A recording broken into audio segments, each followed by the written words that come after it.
Saints Giants betting preview. All right, ladies and gentlemen, let's go ahead and go through this. So we've talked about this game all week long. Pretty good idea of the game script. Now there is some variables with some injuries and some players returning and all that you gotta watch. All right, like Jackson Dart's hamstring. So Jackson Dart is going to run. That's all he can do at this point. He is going to use his legs. But can he if his hamstring tightens up? Right now he is cleared. He's off the injury report, all that stuff. But anyone who has pulled a hamstring or whatever, it can come back pretty quick. So if you do take Jackson Dart props, all right, and right now, let's see where they're at. They were 7.5 last time I looked. His rush attempts. Let's see if they're still there. Yeah, they're still 7.5, 6.5 at Bet Rivers. So remember, take the best number. Don't take a 7.5 if a 6.5 is available, unless you have to or whatever. But I'd be careful with this. I think if healthy, if all things are equal, he's going to run the entire game. He will clear this number. But you are one run away, you are one drop back away, you are whatever away from that thing being re-aggravated, and all of a sudden, he's not running as much. So be careful. But the game script does call for Dart to run.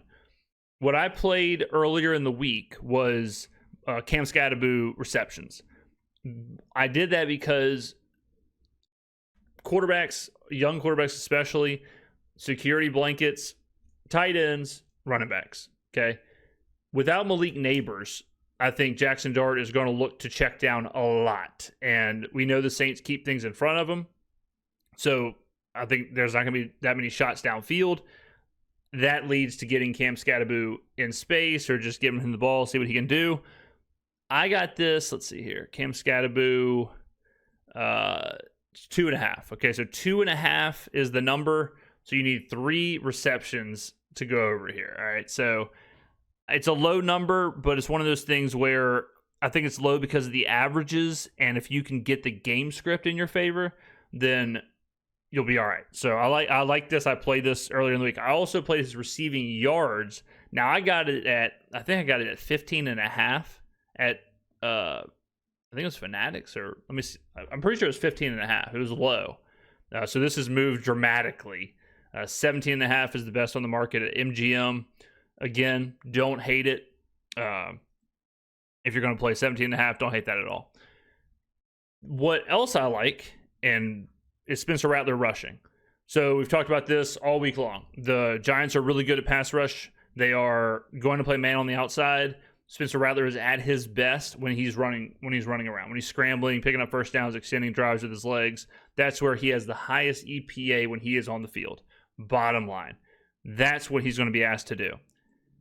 If he drops back, first read, second read, probably won't even get to a second read because he's going to have to get this ball out quick because of the pass rush. He will take off. So I like 3 props. His longest rush of 9.5. All right. So a lot of the times, and this is kind of pseudo correlated, but like he's got a 14. Look how wild this number spread is. You have 14.5 rushing yards and 19.5. So you got a huge range. So, I'm not a financial advisor, but you can take 14.5, over 14.5, under 19.5, and you can put on Netflix and you have a 5-yard middle you could hit there. So, but again, not a financial advisor. But if you look at his rush yards with quarterbacks like this, when they are expected to not run that much. So Rattler's rush attempts is what, 3.5?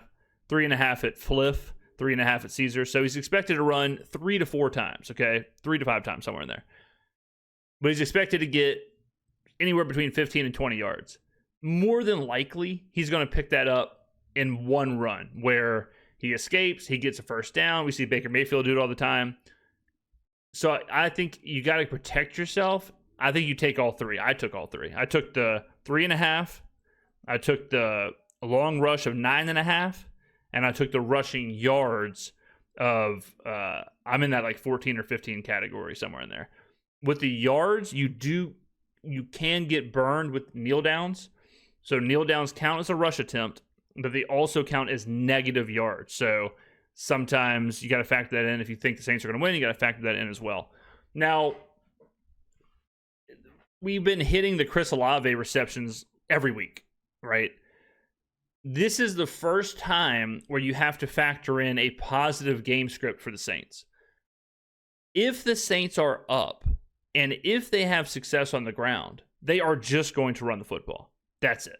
They're not going to be thrown all over the place. They're not going to force the ball through the air. Now, if it's a negative game script, this is going to fly over. So this is another one where you got to be kind of careful, because if you think the Saints are going to win, and if you think the Saints are going to be up early, I'd stay away from this, because then they're just going to run, and it's going to look a lot like the Buffalo game where they control the clock, they run the football. It's a lot of Alvin Kamara, it's a lot of Kendra Miller, it's a lot of Spencer Rattler rushing, and there might not be the volume for Olave. If it's a competitive game, if it's a close game, I think they still run the football. The only way they go to Olave, like they have in the first, or they did in the first 3 games, is if the game's out of hand, or if they're trailing, or if they can't run the football. One of those 3, right? If they're playing a stout run defense and they can't get anything on the ground, Arizona, San Francisco, Seattle. If they're getting blown out, Seattle. If they're chasing from behind the entire game, San Francisco and Arizona. Do you think any of those things are going to happen against the Giants? I would say no. Giants don't have a great run defense. We expect the Saints to be up. We expect the Saints to be dictating the tempo in this game. So this isn't the free lunch that the Chris Olave prop has been. All that being said, with how fast he has to get the ball out, with the pass rush being as good as it is, if he does go to his wide receivers, you would think Kellen is going to find a way to get it to Chris Olave really fast. Like one read, around the line of scrimmage, quick routes, snap, throw. If that happens, this could be interesting. But I'll probably stay away from this just because I think the game script is more in the favor of the running game and all that stuff. Kamara, now the next part is, all right, if they can run the football, then what do we do? All right. Kendra Miller is interesting because he kind of exploded against Buffalo, and he became the most dynamic player on the offense. I think the market looks at Alvin Kamara as like, okay, if they're running the football, if they're doing this, Kamara is going to have success. So that's why you see his numbers at 14.5. That's why you see his yards at 58.5. Again, I'm not a financial advisor, but you could take over 47.5, under 58.5, give yourself a 9-yard middle. Kendra Miller is who I would look at. Kendra seems like he is, I don't want to say taking over, but they're finding ways to get him the ball. Okay, so his rush attempts, 5.5, seems really low. I mean, it seems really low after what he did in Buffalo. His longest rush of 9.5, again, seems really low. Something else I wouldn't mind looking at with Kendra Miller is his touchdown. Kendra Miller to score a touchdown is almost 7-1 at FanDuel. All right. Don't hate any of that. Okay. The actual, so we talked about all those things. Those are all the props I'm looking at. The actual game itself, again, covered this all week long. The money is where you want it to be for the Saints. They opened up as 2.5 point dogs, and they have moved all the way to 2. They were 2.5 at some places. Now they're moving back a little bit to -1.5. Now, I would watch that if I was you. The high water mark seems to be -2.5 for the Saints. The question is, how much buyback will there be? There is buyback right now. It's 2.5. Now it's moving to 1.5. So it's 1.5. Let's see, full game. Yeah, so it's 1.5 basically across the board. I mean it's a mix, I guess, but let's just say 1.5. If it keeps going and it's back to a pick, or even the Saints flip to a dog, that's bad news bears. Okay, that's some serious buyback. If it stays between Saints -1.5, Saints -2, whatever, it bounces back and forth there, fine. Doesn't matter. That's good news for the Saints. That's where we want it to be.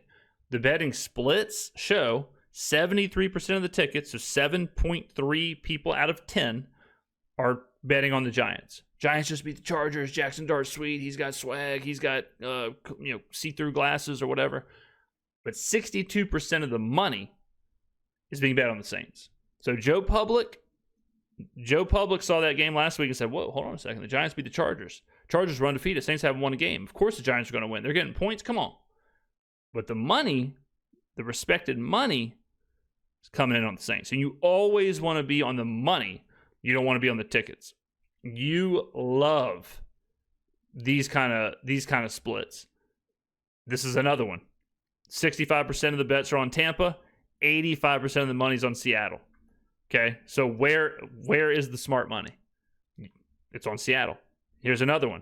I'm just teaching. 50-50 tickets. Okay, 50-50 tickets, but 80% of the money is on New England. What's the right side? New England. If it's 50-50 in tickets, it should not be 80-20 in handle. All right, you want to be on those kind of bet splits is what you want to see.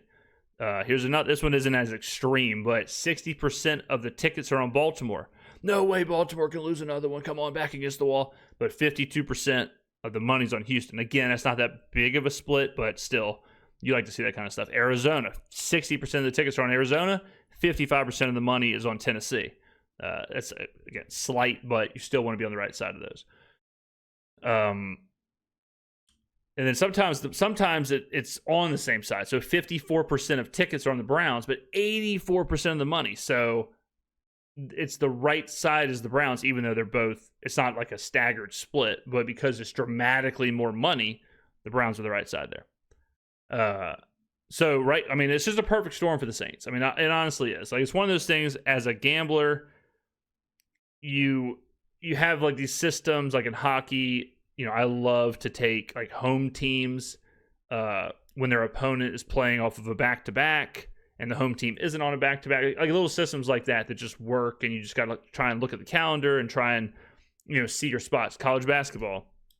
I love in college basketball, same thing with a dog to fave flip.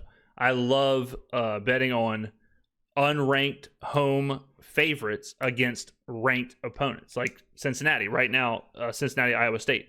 Cincinnati's unranked at home, playing Iowa State, and Iowa State's getting points. So it's just like one of those things where it's like, why is the ranked team getting points? Why is the unranked team the favorite?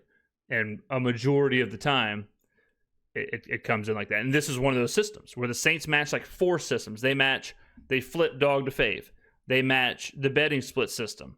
They match, you know, the winless team as a home favorite against a team that coming off of a win. Like those things right there are just, it's all you can ask for. Now, does that mean they're going to, that 100% the Saints are going to win this game? No. But it means that it's in our favor.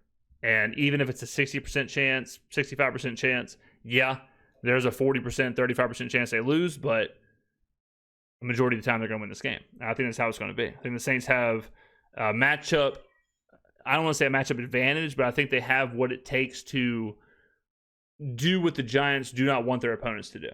And the Giants do not want their opponents to run the football. They do not want their opponents to, you know, short passes, get the ball out quick, all that stuff. The Saints are at home. Malik Neighbors being out is a huge factor. I mean, he's one of the best wide receivers in the NFL. I think the Giants could also potentially be looking ahead. Thursday night, they play at home against the Philadelphia Eagles. I'm not in the locker room, but I have a feeling the Giants have circled that game over the game against the winless Saints. So a little bit of a look ahead, potentially, a little bit of a come down spot, a little bit of the Giants being overrated. The betting market is all over the Saints here. Joe Public is all over the Giants here. So I feel good about the game. I really do. I think the Saints get their first win here. I think Spencer Rattler props, cash. Keep monitoring the Jackson Dart thing. Again, he was off the injury report. He should be good, but it depends on your risk tolerance. Do you want to take rushing props with a guy who has had a hamstring injury all week? I don't know. You know, that's one of those things where it's risky business. Risky business. But, all right, ladies and gentlemen, there you go. I mean, we got to have it here. Got to have it.